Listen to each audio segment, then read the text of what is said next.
పెళ్లి దొంగ. కాంచనపురం అనే ఊర్లో కుచేరయ్య అనే పేదవాడు ఉండేవాడు. ఆయన తాత తండ్రులు మంచి ఆస్తిపరులు. అయితే అతడి తండ్రి వ్యాపారంలో బాగా నష్టపోయి ఆ దిగులుతో చనిపోయాడు. అప్పటికి కుచేరయ్యకు 4 పిల్లలు.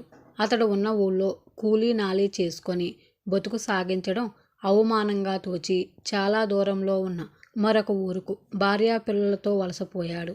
అక్కడ అతడెంత కష్టపడి పనిచేసినా ఆ సంపాదనతో అతడి కుటుంబ అవసరాలు తీరేవి కావు. ఇలా ఉండగా కుచేరయ్యకు ఒకరోజు ఎక్కడా పని దొరకలేదు. ఊరు నిండా చేసిన చిల్లర అప్పులు తీరకపోవడంతో ఎర్రని యగాని ఇచ్చేవాడు కనిపించలేదు. కడుపు ఆకలితో బగబగా మండిపోతుంది. అంతకంటే అతడికి ఎక్కువ బాధ పెళ్ళాం పిల్లల ఆకలి తీర్చలేకపోతున్నానని. ఇలా తీరని ఆవేదనతో రోజంతా అక్కడా ఇక్కడా తిరిగిన కుచేరయ్య సాయంత్రం అయ్యేసరికి ఒక సంపన్నుడి ఇంటి ముందు నుంచి వెళ్ళసాగాడు. ఆ సంపన్నుడి ఇల్లంతా చాలా సందడిగా ఉన్నది. ఒక పందిరి కింద చుట్టూ దడికట్టి వంటలు చేస్తున్నారు. ఆ వంటల గుమగుమలతో కుచేరయ్యకు ప్రాణం లేచి వచ్చింది. కుచేరయ్య ఆగి వంటలు జరుగుతున్న ప్రదేశాన్ని జాగ్రత్తగా పరిశీలించసాగాడు. అందరూ భోజనాల సందల్లో ఉన్నారు. అతడు ఒకసారి తన మాసిపోయిన పంచె చిరిగిన చొక్కాకేసి చూసుకున్నాడు. ఈ స్థితిలో తన పెళ్లివారితో కలిసి భోజనం చెయ్యలేడు. మరేం చెయ్యాలి? కుచేరయ్య బాగా ఆలోచించి వంట కోసం కట్టిన దడిలోకి సమయం చూసి దూకాడు. అతడు ఒక గాలి తీసుకొని తినబోతుండగా అటువైపు ఎవరో వస్తూ కనిపించారు.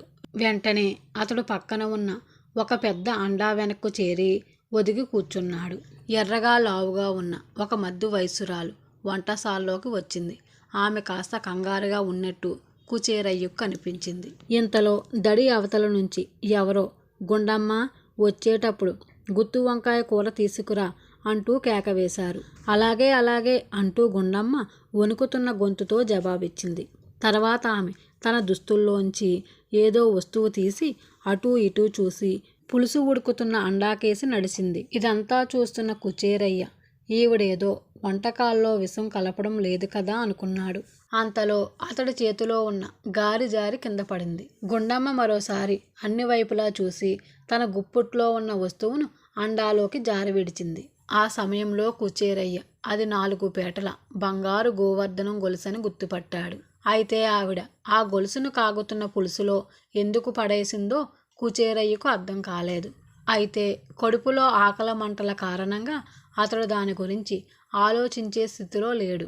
కుచేరయ్య ఒక బుట్టలో నుంచి 2 బూరెలు తీసుకొని నోట్లో పెట్టుకోబోతుండగా ఎవరో అటుగా వచ్చి కుచేరయ్యని చూసి దొంగ దొంగ అంటూ అరిచారు. మరుక్షణం కుచేరయ్య చేతిలో నుంచి బూరెలు కింద పడ్డాయి. అతడు లేచి పారిపోదామనుకునేంతలో 4 పనివాళ్ళు అక్కడికి వచ్చి కుచేరయ్యని పట్టుకొని తీసుకుపోయి ఇంటి యాజమాని ముందు నిలబెట్టారు. వాళ్ళు యాజమానితో, అయ్యా, రాత్రి దొంగను పట్టడం మహా సులువు, పగటి దొంగను పట్టడం మాత్రం మహా కష్టం. అయితేనేం మేము ఎంతో చాకచక్యంగా వల వేసి వీడు బూరెలు దొంగలిస్తుండగా పట్టేశాం. పెళ్లి సందల్లో రకరకాల దొంగలు కాచుకొని ఉంటారు. వీడు మహా ప్రమాదకరమైన దొంగలా ఉన్నాడు అన్నారు. యాజమాని పరిహాసంగా నవ్వి, మీరంతగా చెప్పనవసరం లేదు, వీడి పెళ్లి దొంగ అన్నమాట అన్నాడు. తనను యాజమాని దొంగ అన్నందుకు కుచేరయ్య కోపంతో వణికిపోతూ, అయ్యా, నేను దొంగను కాను. 4 పిల్లలకు తండ్రిగా చేసేందుకు పనిలేక ఆకలితో అలమటిస్తున్న ఒక దరిద్రుణ్ణి. నేను ఈనాటి వరకు ఆకలిని జయించాననుకునేవాడిని. ఇప్పుడు ఆకలి నన్ను జయించి మీ వంటశాలలోకి పంపింది. అసలైన దొంగ నా ఆకలి అన్నాడు. ఇంటి యాజమాని కుచేరయ్య కేసి వినోదంగా చూస్తూ, నేరానికి శిక్ష పడవలసిందే కదా, నేరం నువ్వు చేసినా నీ ఆకలి చేసినా ఒకటే అన్నాడు. తర్వాత ఆయన పనివాళ్లతో ఇతని నా గదిలోకి తీసుకురండి అని చెప్పి బయలుదేరాడు. పనివాళ్ళు కుచేరయ్యను యాజమాని గదిలోకి తీసుకుపోయారు. అక్కడే భోజనాల బల్ల ముందు తాను కూర్చొని కుచేరయ్యను ఎదురుగా కూర్చోమని అతడికి పనివాళ్ల చేత రకరకాల వంటకాలతో భోజనం పెట్టించాడు. కళ్ళంట నీళ్లు గిర్రున తిరుగుతుండగా కుచేరయ్య కడుపు నిండా భోజనం చేశాడు. నీకు భోజనం ఎందుకు పెట్టానో తెలుసా అని అడిగాడు ఇంటి యాజమాని. తెలియదన్నట్టు తల అడ్డంగా ఊపాడు కుచేరయ్య. అన్నం పరబ్రహ్మ స్వరూపం అన్నమాట వినే ఉంటావు. లోకంలో దాన్ని దొంగలించి తినవలసిన దుస్థితి ఏ మనిషికి రాకూడదు. నిన్ను చూస్తే రాటు తేరిన దొంగలా లేవు. చదువు సంధ్యలున్నవాడిలా కనిపిస్తున్నావు. దొంగతనం చేయవలసిన పరిస్థితి నీకెలా కలిగింది అని అడిగాడు ఇంటి యాజమాని. అప్పుడు కుచేరయ్య తన తండ్రి వ్యాపారంలో తిరిగి కోలుకోలేనంతగా నష్టపోయి ఆ దిగులుతో చనిపోయిన సంగతి, ఇప్పుడు తను భార్యా పిల్లలను పోషించలేక పడుతున్న ఇక్కట్ల గురించి ఇంటి యాజమానికి వివరంగా చెప్పాడు. అంతా విన్న యాజమాని పెద్దగా నిట్టూర్చి, వ్యాపారం అంటే లాభాలే కాదు, నష్టాలు కూడా. సరే, ఇప్పుడు పరిస్థితుల కారణంగా నువ్వు దొంగవయ్యావు. రేపు నీ పిల్లలు గజ దొంగలయ్యే ప్రమాదం ఉంది. ముందు నీ ఆకలి తీర్చాను, రేపురా నీకు ఉద్యోగం ఇస్తాను. నీ భార్యా పిల్లలకు భోజనం పట్టుకెళ్ళు అన్నాడు. వెంటనే కుచేరయ్య ఆయన పాదాలంటి, అయ్యా, మీ రుణం ఈ జన్మలో తీర్చుకోలేనిది. నాకు కడుపు నిండా భోజనం పెట్టారు, అది పెళ్లి భోజనం. కానీ వంటకాలు ఎలా ఉన్నాయని తమరు నన్ను అడగలేదు అన్నాడు. కుచేరయ్య ఇలా అనగానే ఇంటి యాజమాని ఏదో అనుమానం కలిగిన వాడిలా కనుబొమ్మలు చిట్లించి, నిజమే, వంటకాలు ఎలా ఉన్నాయి అని అడిగాడు. అయ్యా, వంటకాలన్నీ చాలా బాగున్నాయి. అయితే ముఖ్యంగా బంగారం పులుసు మాత్రం అద్భుతం అన్నాడు. బంగారం పులుసా? చెప్పదలసిందేమిటో వివరంగా చెప్పు అన్నాడు యాజమాని. కుచేరయ్యప్పుడు వంటశాలలో తాను చూసింది చెప్పాడు. యాజమాని స్వయంగా దగ్గరుండి అండాలోంచి బంగారం గొలుసు బయటికి తీయించాడు. అది పెళ్లికూతురు నగ. ఆ నగను దొంగలించిన పనిమనిషి గుండమ్మను గట్టిగా ప్రశ్నించేసరికి ఆమె తన నేరాన్ని ఒప్పుకున్నది. ఆకలి తట్టుకోలేక బూరెలు దొంగలించి తింటూ తన పనివాళ్లకు పట్టుబడి అసలు పెళ్లి దొంగను పట్టించిన కుచేరయ్య మీద ఇంటి యాజమానికి మరింత అభిమానం కలిగింది. ఆయన అన్ని విధాలుగా కుచేరయ్యకు తన దగ్గర మంచి ఉద్యోగం ఇచ్చి ఏనాడు అతడి కుటుంబము కష్టాలు పాలు కాకుండా ఆదుకున్నాడు. తండ్రి సలహా. గోవిందుడు అనేవాడికి చాలా బాధ్యతలున్నాయి. తండ్రిని పట్టిన అనారోగ్యం పోవాలంటే వైద్యం చేయించాలి. తల్లికి పొట్టుబట్టలు కట్టాలని చాలా కాలంగా మనసు, అది తీర్చాలి. ఇద్దరు చెల్లెళ్లకు పెళ్ళిళ్ళు చేయాలి. ఇల్లు పాడుపడిపోయింది, దాన్ని బాగు చేయించాలి. ఇన్ని బాధ్యతలు నెరవేర్చడానికి వాడికి వేరే ఆస్తి లేదు. బుర్రలో తెలివితేటలున్నా లౌక్యం తెలియని మితిమీరిన మంచితనం వల్ల అవి రాణించడం లేదు. ఏమైనా మంచివాడి తెలివితేటలు ఇతరులకు సాయపడడానికే తప్ప స్వార్థానికి పనికిరావు కదా. చాలామంది వాడికి ఎలాగో అలా డబ్బు సంపాదించమని సలహా ఇచ్చారు. తండ్రి మాత్రం, నాయనా, ఎన్ని కష్టాలు పడినా మంచితనం మాత్రం విడిచిపెట్టకు. అసలైన సంతోషం మంచితనం వల్లే కలుగుతుంది అంటుండేవాడు. ఉన్న ఊళ్ళో సంపాదన చాలటం లేదని ఒక్క రోజున గోవిందుడు పట్నం బయలుదేరాడు. దారిలో ఒక పెద్ద అడవి ఉన్నది. అడవిలో కొంత దూరం నడిచాక అలసట పుట్టి వాడొక చెట్టు కింద విశ్రమించాడు. ఆ చెట్టు మీద చాలా కాలంగా దెయ్యం ఒకటి ఉంటున్నది. తోడుగా ఎవరూ దొరక్క దానికి తోచడం లేదు. అది గోవిందుని చూస్తూనే చప్పున కింద కురికింది.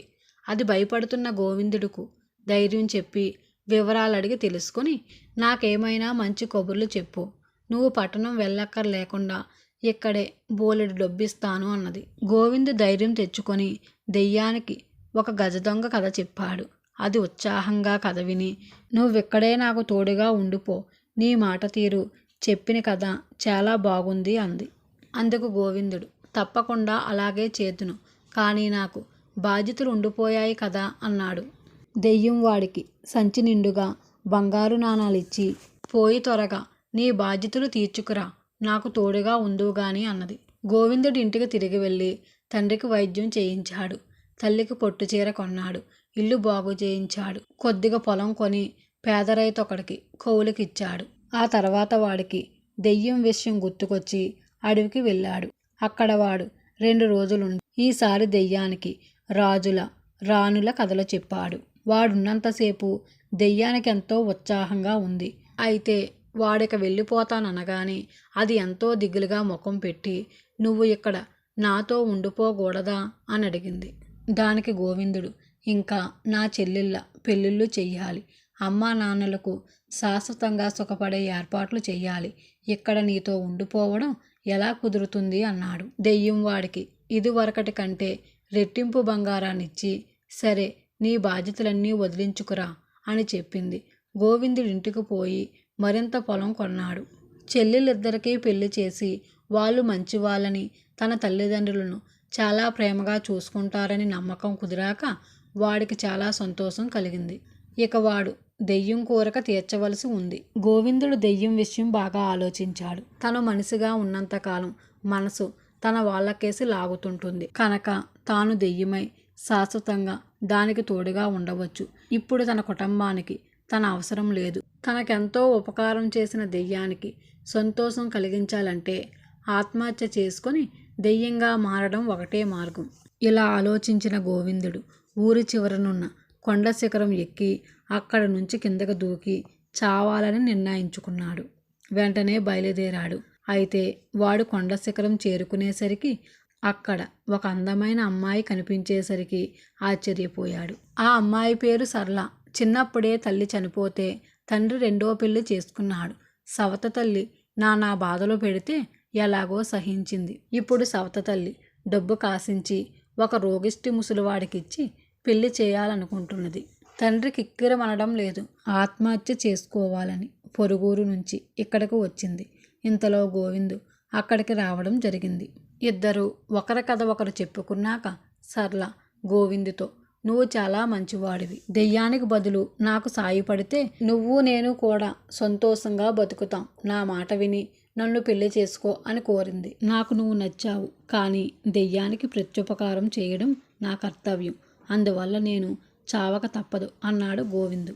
ఆ జవాబు విని సరళ కొంచెం సేపు ఆలోచించి, చూడు, నువ్వు చాలా పుణ్యాత్ముడివి, మంచివాడివి. నీ వంటి వాడు చస్తే దెయ్యం అవడు, స్వర్గానికి వెళతాడు. అప్పుడు దెయ్యానికి బొత్తిగా తోడుండదు. నా మాట విని నన్ను పెళ్లి చేసుకో. మనమిద్దరము ఇప్పటిలాగే మనుషులుగానే ఉంటూ దెయ్యం ఉన్న చెట్టు దగ్గర నివాసం ఏర్పరచుకుందాం. నువ్వు దెయ్యానికి తోడు, నేను నీకు తోడు అన్నది.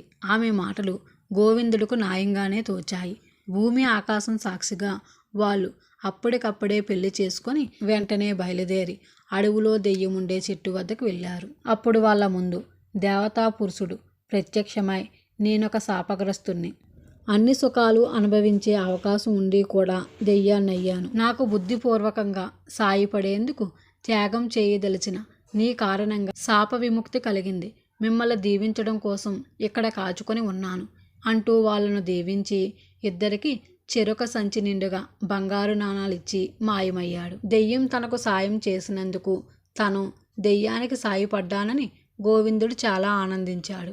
తర్వాత వాడు బంగారాన్ని తన భార్యను వెంటబెట్టుకొని సంతోషంగా తల్లిదండ్రుల వద్దకు వెళ్ళి వాళ్ళ చేతుల మీదుగా సరళను వివాహం చేసుకొని చాలా కాలం 10 మందికి సాయపడుతూ సుఖంగా తృప్తిగా జీవితం గడిపారు.